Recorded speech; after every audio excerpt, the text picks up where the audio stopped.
கிறிஸ்துவுக்குள் என் ஜீவன் இணைந்து மறைந்துள்ளது.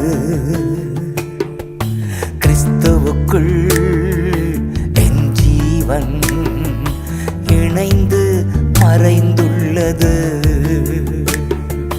நான் அல்ல, இயேசுவே என்னில் வாழ்கின்றார். இனி நான் அல்ல, இயேசுவே என்னில் வாழ்கின்றார். நான் அல்ல, இயேசுவே என்னில் வாழ்கின்றார். இனி நான் அல்ல, இயேசுவே என்னில் வாழ்கின்றார். கிறிஸ்துவுக்குள் என் ஜீவன் இணைந்து மறைந்துள்ளது.